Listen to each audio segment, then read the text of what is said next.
오늘 우리에게 주신 하나님 말씀 에스겔서 48장 35절과 요한계시록 21장 1절 5절 말씀입니다.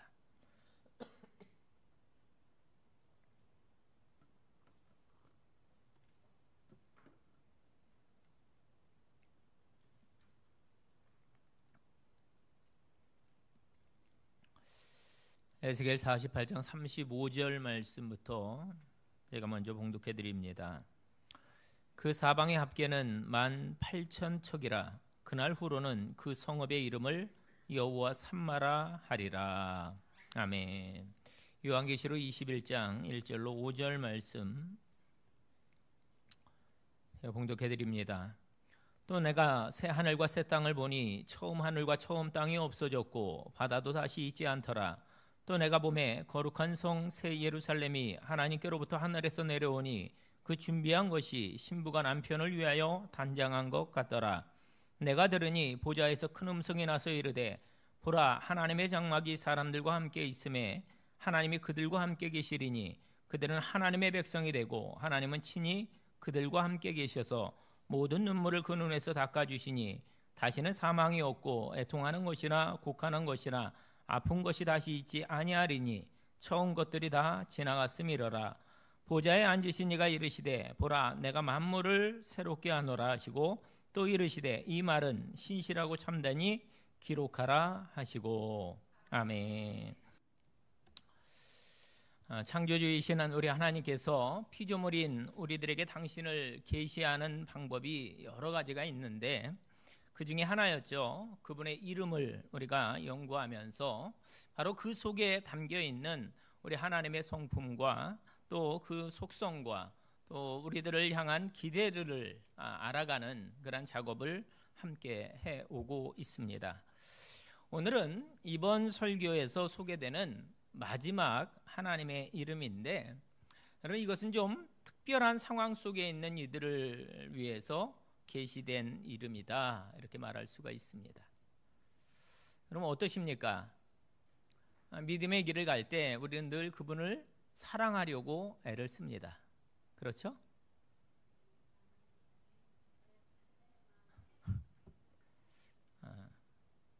우리가 충청도는 아닌데 좀 한 발짝씩 늦어요. 그렇죠? 우리가 믿음의 길을 이렇게 걸어갈 때 우리는 늘 그분을 사랑하려고 애를 씁니다. 하지만 이게 중간중간에 우리가 이제 힘든 일을 만나기도 하고 또 시험에 들기도 하면서 참 힘이 이렇게 쭉 빠질 때가 있어요. 그때 우리들이 이미 살폈던 이 12개의 하나님의 이름들이 큰 힘이 되어서 여호와 샬롬, 평강의 하나님의 이름을 우리가 부르기도 하고요. 또 여호와 라, 목자이신 하나님의 이름을 부르기도 합니다. 그 말인즉 그때 우리들에게 그분을 향한 믿음이 있다는 거예요. 믿음. 하나님 결국 이 사망의 음침한 골짜기에서도 여호와 라, 목자가 되어주시기 때문에 결국 나를 푸르른 초장과 또 잔잔한 물가로 또 가장 선한 길로 인도해 주실 줄로 믿습니다. 결국은 합력해서 선을 이루시는 하나님을 제가 믿습니다. 우리 이렇게 믿음의 싸움을 다짐하면서 나아갑니다. 이게 참 귀해요, 그런 모습들이. 근데 문제는 조금 다른 경우들이 있다는 겁니다. 다른 경우들. 예를 들어서 어떤 큰 어려움을 통과하는데 그때 느끼는 거예요. 이건 내가 잘못해서 벌을 받는 거다. 그런 생각이 드는 경우 말입니다.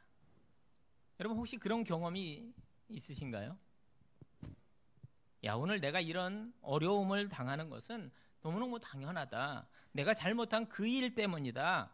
따라서 지금은 내가 아무리 회개해도 내가 이 죄값을 다 치르기까지는 나로 하여금 반드시 이 벌을 다 받게 하실 것이다. 아마 그때의 그 범죄와 실수 때문에 지금은 기도해도 소용이 없을 거다. 그렇게 생각하는 경우 말입니다. 나의 실수나 나의 죄악으로 인해서 감당해야만 하는 어려움을 겪을 때 여러분 얼마나 힘든지 모릅니다. 그런데 여러분, 그때에도 여러분 기뻐하고 감사하시기 바랍니다. 참으로 놀랍게도 우리 하나님은 바로 그러한 어려운 그러한 상황에서조차 나의 잘못된 죄악으로 인해서 임한 그 하나님의 징벌 그 한가운데서조차도 여전히 부를 수 있는 당신 소망의 이름을 하나 주십니다. 그것이 바로 오늘의 본문 속에서 우리가 만나게 되는 여호와 삼마, 바로 거기 계시는 하나님의 이름입니다. 여러분, 지금 이스라엘은 바벨론 땅의 포로로 잡혀와 있습니다. 청년이었던 에스겔은 제사장의 위임을 받은 지 얼마 안 되어 조국의 멸망이라는 그런 비극을 겪어야 했습니다. 또 바벨론 포로가 되어서 바벨론 포로가 되었고 설상가상으로 그의 아내는 포로가 된 지 9년 만에 이국 땅에서 죽게 됩니다. 하지만 그런 어려운 형편 가운데서도 그는 이스라엘을 향한 하나님의 말씀을 선포해야만 했어요. 그는 그 당시에 그곳으로 끌려온 유대인들이 앞으로 적어도 70년간은 그 포로 생활을 더 해야 한다는 것을 알고 있었습니다. 예루살렘의 멸망과 이 바벨론의 포로기는 그간 그들 이스라엘 백성들이 범했던 죄악들에 대한 하나님의 심판이었습니다. 오래전에 그 약속의 땅에 들어간 그들, 그 이후로 오랫동안 반복해서 그들은 수없이 많은 그 땅의 우상들을 숭배했고 하나님을 향한 반역을 계속해왔습니다. 그 결과로 그들은 이방인들의 압제와 또 그들로 인한 전쟁들을 치러야 했고 오늘 바벨론으로 인한 멸망이라는 하나님의 심판을 받게 됩니다. 그래서 성경을 우리가 이렇게 읽어 내려가다 보면 동의할 수밖에 없어요. 지금까지 이스라엘의 행보는 야, 너네들 한번 크게 한번 혼나야 될 것 같다. 그래서 지금 나라를 잃고 고향을 떠나서 낯선 이국 땅의 포로로 끌려온 이야기가 그 과정이 이해가 되어집니다. 야, 너네들 그렇게 하나님 말씀 안 듣고 너네도 마음대로 우상 숭배하고 그렇게 살았으니까 당연한 거야. 이렇게 이해할 수 있어요. 하지만 오늘 우리들이 주목하려고 하는 것은 바로 그런 처절한 상황의 한가운데서조차 아니 그들이 죄값을 치르고 또 징벌을 받는 그 순간조차도 하나님은 당신의 백성들을 끝까지 버리지를 않으시더라라는 것입니다. 아니 하나님은 만일 너희가 그렇게 행하면 내가 반드시 너희를 떠나리라 여러 번 경고하셨어요. 하루는 하나님께서 에스겔 선지자를 환상 가운데 예루살렘 성전으로 이끌어 가십니다. 근데 선지자가 깜짝 놀라요.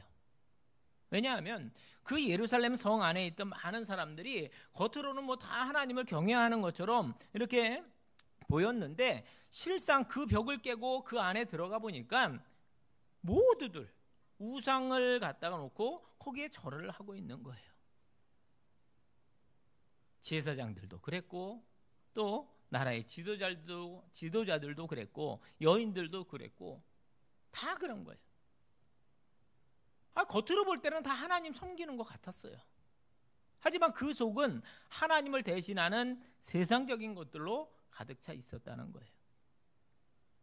이 우상 숭배의 죄악이 아주 낱낱이 드러납니다. 또 에스겔서에 보면 또 다른 비유도 주시는데 그것은 길에 버려진 여자의 비유입니다. 16장에 보면 에스겔 16장에 보면 한 미혼모가 부정한 짓을 하고 그 결과로 태어난 여자아이를 들판에 내다 버립니다. 하나님이 이렇게 지나가시다 보니까 아이가 아직 살아있는데 그 아이에게 막 발길질을 하고 있는 거예요. 그래서 긍휼한 마음으로 하나님께서 말씀하십니다. 너는 피투성이라도 살아있으라. 여러분 하나님이 살아있으라, 살라 말씀하시면 어떻게 되는 거예요? 사는 거죠. 하나님이 그 아이를 데려다가 씻기고 또 키웠어요. 문제는 이 여자아이가 크면서 굉장히 아리따운 처자가 되었는데 안타깝게도 그 부모의 행실을 버리지 못하고 그대로 따라 하더라는 거예요. 그래서 아무 남자나 만나러 다니고 또다시 그 부모들처럼 행함으로 결국 그 많은 다른 남자들에게 두들겨 맞고 버림을 당한다. 그런 비유입니다. 하나님은 에스겔서의 이 비유를 통해서 그날 유대와 또 이스라엘 백성들의 모습이 바로 그와 같다 이렇게 말씀하고 있는 겁니다. 결국 하나님은 말씀해 오신 대로 그날 그 예루살렘을 버리십니다. 그리고는 사랑하는 그 거룩한 도시를 떠나셔요. 물론 하나님은 크게 마음 아파하시지만 너무너무 고통스럽지만 당신은 말씀하신 대로 예루살렘 성에 임재해 있던 당신의 영광을 거두어 가십니다. 이스라엘은 그 결과로 아주 비참한 말로를 당하고 비극적인 이야기들이 꼬리에 꼬리를 물게 되죠. 죽고 파괴되고 헤어지고 절망하고. 그럼 무엇 때문에요? 죄 때문에. 바로 우상 숭배의 죄 때문이었습니다. 예루살렘은 아주 철저하게 파괴되고 멸망합니다. 그리고 이스라엘은 긴 고난의 과정, 포로기를 통과하게 됩니다.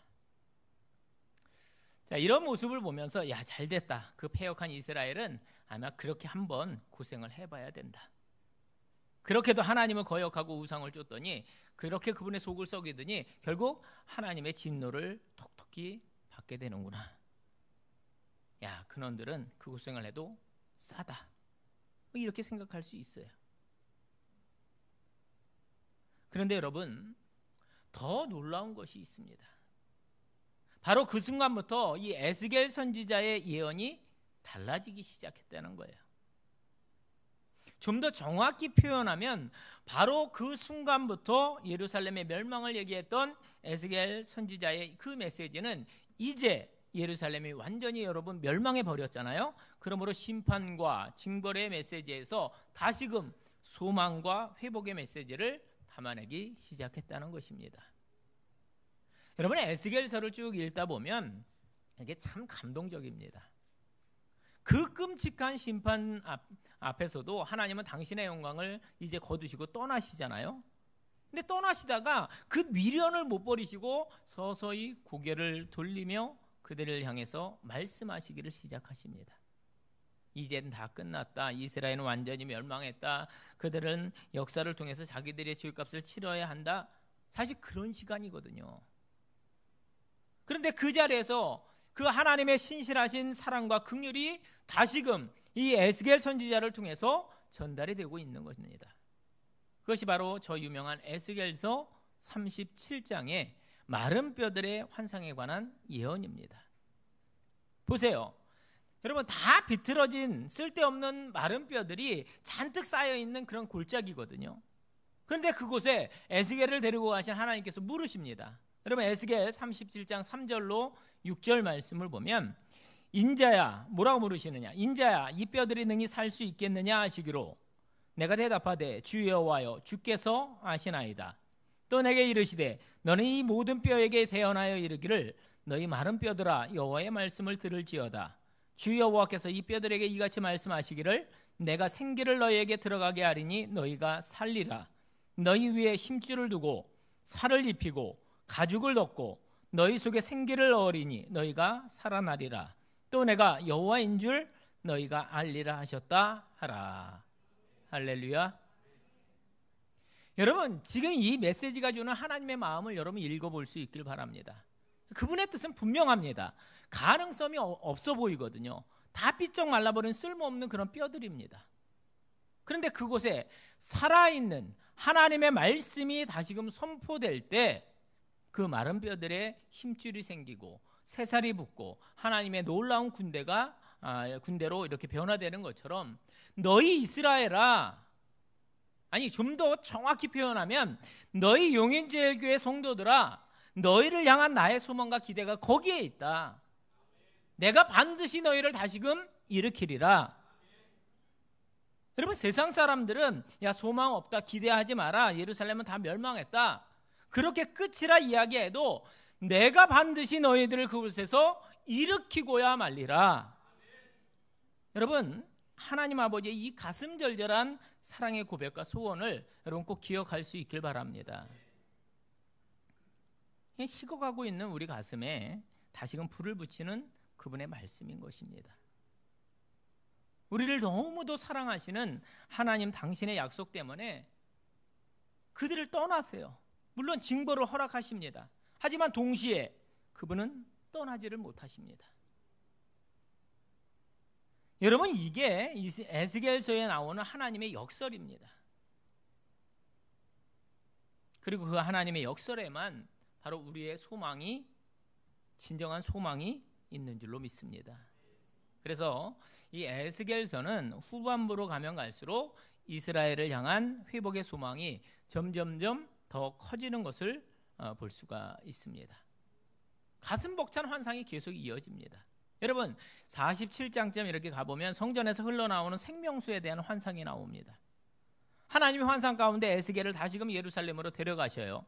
성전이 있는데 이미 파괴된 성전 말고 앞으로 세워질 하나님 나라의 성전이죠.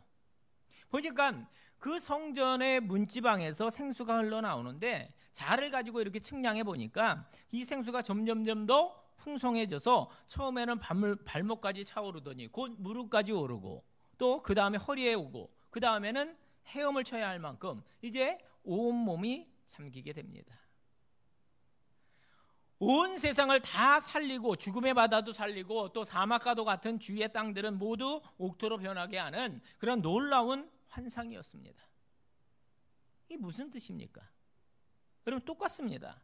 하나님이 이 에스겔에게 주신 비전은 그 망한 도시와 파괴된 성전에서 그 죽은 사람들이 패망한 하나님의 나라가 다시금 되살아나게 될 것이라는 비전을 보여주고 있는 것입니다.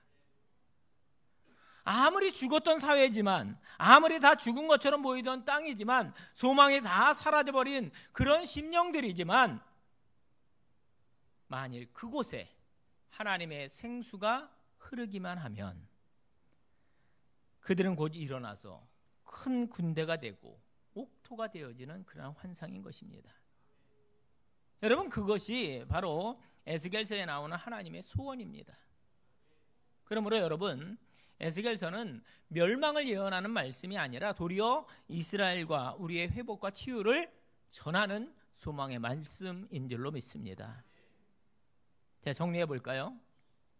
에스겔서는 1장부터 32장까지 예루살렘 성의 멸망을 예언하면서 여호와께서 거기 계시지 않는다 이렇게 외칩니다. 그러나 후반부인 33장부터 48장까지는 다시금 그 소망의 메시지, 여호와께서 거기 계시다는 메시지가 외쳐집니다. 아니, 그 다음부터는 특별히 33장 21절부터 이 에스겔의 예언은 그 성읍은 다시 회복될 것이다, 아예 바뀐 말씀만을 선포하고 있습니다. 반복해서 내가 다시금 이스라엘에게 거하겠노라 약속하시고 그걸 소망하라 그렇게 말씀합니다.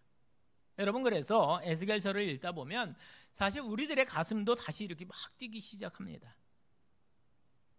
저 예루살렘도 그렇다면 오늘 내 인생도, 내 가정도, 또 오늘 우리 교회도, 우리 민족도, 할렐루야, 여러분, 그렇게 가슴이 고동치는데, 그러면서 드디어 오늘 우리가 함께 되었던 첫 번째 본문의 말씀, 에스겔서의 가장 마지막 절에 이르러서 이렇게 선포하며 그 메시지가 맞춰지는 것을 볼 수가 있습니다. 48장 35절, 그 사방의 앞께는 18,000척이라 그날 후로는 그 성읍의 이름을 여호와 삼마라 하리라. 결국 하나님이 예루살렘을 떠나시지만 그 예루살렘을 너무 사랑하시기 때문에 다시금 그리로 돌아오셔서 결국 여호와 삼마로, 거기에 계신 하나님으로 자리하시겠다는 이 소망의 약속이 에스겔서의 결론인 것입니다. 그리고 여러분, 결국 그분의 예언은 그대로 성취가 되었습니다. 사랑하는 성도 여러분, 오늘 도무지 가능성이 없어 보이는 이스라엘을 향해서 끝까지 여호와 삼마의 하나님으로 거기 내가 거하리라, 함께 있으리라, 이렇게 소망의 메시지를 주시는 그분의 음성을 대하시면서 우리는 그분에 대해서 무엇을 배워갑니까? 오늘 우리가 여호와 삼마, 거기 계시는 하나님을 믿는다는 것은 오늘 우리 현장의 삶에 무슨 의미가 있느냐라는 겁니다. 저는 오늘 두 가지를 기억하려고 합니다. 첫째는 여호와 삼마라는 그분의 이름을 우리가 믿을 때 우리는 우리 삶에 자리하고 있는 모든 우상들을 반드시 제거해야만 한다는 그런 교훈을 얻게 됩니다. 여러분, 여호와 삼마라는 이름을 기억할 때마다 우리는 다른 어떤 것보다 우상 숭배를 싫어하시는 하나님을 기억하게 됩니다. 그날 이스라엘이 왜 망했습니까? 어째서 하나님의 영광이 예루살렘을 떠났습니까? 하나님의 질투 때문이에요. 세대를 거듭하며 행해진 영적인 간음, 우상 숭배가 그들에게 깊이 자리하고 있었기 때문에 하나님이 다 버리고 떠나신 것 아닙니까? 하나님은요, 오래전부터 우상들을 만들지도 또 섬기지도 말라고 거듭거듭 말씀하셨는데 그날 이후 이스라엘은 그 말씀을 정말 지긋지긋하게 불순종합니다. 그리고 오늘도 오늘도 우리들은 여전히 수많은 우상들을 만들고 또 섬겨오고 있습니다. 여러분, 성경을 보세요. 오늘 우리들의 우상 숭배는 하나님의 말씀에 의하면 세 가지로 분류가 될 수 있습니다. 하나는 우리 눈에 보이는 창조 세계 내에 있는 어떤 물질들입니다. 물체들이죠. 오래된 나무. 여러분, 성황당 기억하시죠? 성황당. 산, 태양, 돌 등등 그런 것들을 우상으로 섬기는 이들이 온 세상에 편만에 있습니다. 그럼 우리 용인 지역에도 많잖아요. 또 한 가지는 우리가 섬기는 우상들은 귀신들입니다. 성경은 이 세상에 있는 마귀가 부리는 영들, 귀신들이 있음을 증명합니다. 거짓의 영, 속이는 영. 여러분, 우리 주변을 보아도 무슨 점집들 이름인데 철학관, 산당, 보살, 여러분 별 귀신들의 이름이 다 등장을 하며 두려움 속에 우리를 꼼짝 못하게 만듭니다. 용인에 오니까 얼마나 많은지 몰라요. 이 길만 이렇게 가다 봐도 꽤 많이 볼 수 있습니다. 또 한 가지, 오늘 우리들의 손으로 만들어낸 우상들이나 신들이 있습니다. 이것들은 살아있는 피조물이 아니고 영적인 존재도 아닙니다. 하지만 우리가 스스로 만들어서 하나님 보시기엔 아무것도 아닌데 우리에게 무슨 영향력을 끼치는 어떤 것으로 섬기고 있는 것들입니다. 우리로 하여금 하나님을 잊어버리게 하고 또 우리들을 유혹하며 또 우상 숭배하도록 하는 모든 것들을 여러분 조심할 수 있길 바랍니다. 권력을 우상으로 삼고 움직이는 이들이 얼마나 많이 있습니까? 스포츠, 또 연예인, 어떤 빠른 진급, 탐욕 등등이 우리들에게 경배의 대상이 될 수 있다라는 거예요.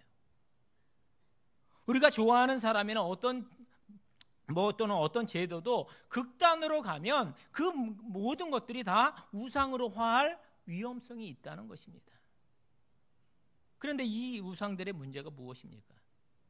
그것은 피조물된 우리가 마땅히 하나님을 향해서 올려드려야 할 그 영광, 그분을 향한 우리들의 관심과 그 관계를 사라지게 만들어 버린다는 거예요. 잊어버리게 만든다는 겁니다. 우상 숭배의 가장 큰 문제점은 창조주 하나님과 피조물된 우리와의 관계를 흐리게 한다는 거예요. 여러분, 틀림없습니다. 우상을 숭배하고 쫓아갈 때 이스라엘은 물론이거니와 오늘 우리도 창조주 하나님을 잘 보지 못하게 됩니다. 혹시 여러분 오늘 하나님이 잘 안 보이십니까? 혹시 여러분 오늘 하나님의 음성이 잘 안 들리십니까? 하나님과 여러분 사이에 제가 말씀드린 그 수많은 우상들 가운데 무엇인가가 있지 않은지를 여러분 스스로 점검해 볼 수 있길 바랍니다. 우상 숭배는 우리에게 여호와 삼마, 거기 계시는 하나님의 임재를 막을 수 있다라는 겁니다. 그래서 하나님은 우리들에게 그렇게도 너희에게 있는 우상을 파하라 요구하신 것입니다. 자, 두 번째, 오늘 우리가 여호와 삼마, 거기 계신 하나님의 이름을 믿는다는 것은 어떤 경우에도 우리에게 주신 하늘의 소망, 또 그분의 임재와 다스림, 하나님 나라에 대한 소망을 포기하지 않는 것을 의미합니다. 에스겔 이후에 70년의 세월이 흐른 후에 에스라서와 느헤미야서에서 우리가 보듯이 이 바벨론의 포로 생활에서 그들이 돌아오게 됩니다. 그들은 왜소하지만 아주 자그마한 성전을 다시금 재건하죠. 그 성전은 이전에 있었던 그 솔로몬 성전에 비하면 너무너무 보잘것없는 그러한 성전이었습니다. 그러니까 옛날 그 솔로몬 성전을 보았던 노인들 가운데 통곡하는 이들이 있었다라고 성경은 기록을 합니다. 너무너무 슬픈 거예요. 하지만 하나님은 스가랴 선지자를 통해서 그들을 위로하십니다. 스가랴 2장 12절과 13절 말씀 보면 여호와께서 장차 유다를 취하여 거룩한 땅에서 자기 소유를 삼으시고 다시 예루살렘을 택하시리니 할렐루야. 그들에게 다시금 소망이 되어 주신다는 겁니다. 그 다음 모든 육체가 여호와 앞에 잠잠할 것은 여호와께서 그의 거룩한 처소에서 일어나심이니라 하라 하더라 말씀합니다. 죄악으로 인해서 하나님의 영광이 떠났던 그 성이지만 하나님 다시 그 땅을 치유하시고 또 그 백성들을 회복시킬 것이다 라는 소망의 메시지였습니다. 하지만 그 소망의 메시지들 가운데 백미 중에 백미는요 뭐니 해도 말라기 선지자를 통해서 주신 말씀입니다. 그럼 말라기 3장 1절 말씀 보면 만군의 여호와가 이르노라 보라 내가 내 사자를 보내리니 그가 내 앞에서 길을 준비할 것이요 또 너희가 구하는 바 주가 갑자기 그의 성전에 임하시리니 곧 너희가 사모하는 바 언약의 사자가 임하실 것이라 라는 말씀입니다. 여러분 이게 무슨 얘기냐 하면 모든 사람들이 소망을 잃었지만 하나님 자신이 다시금 그 땅에 와서 거기에 거할 것이다 라는 메시아의 약속의 말씀입니다. 여호와 삼마가 그 예루살렘에 다시 임재하신다는 거예요. 언제요? 정확히 400년 후에 하나님이 그 약속을 지키십니다. 요한복음 1장 14절 말씀이 육신이 되어 우리 가운데 거하심에 우리가 그의 영광을 보니 아버지의 독생자의 영광이요 은혜와 진리가 충만하더라. 여러분 이것이 예수 그리스도 독생자를 통한 말씀의 성취입니다. 예수 그리스도의 오심과 사역은 진정으로 여호와 삼마 여호와께서 거기 계시다는 말씀의 성취였습니다.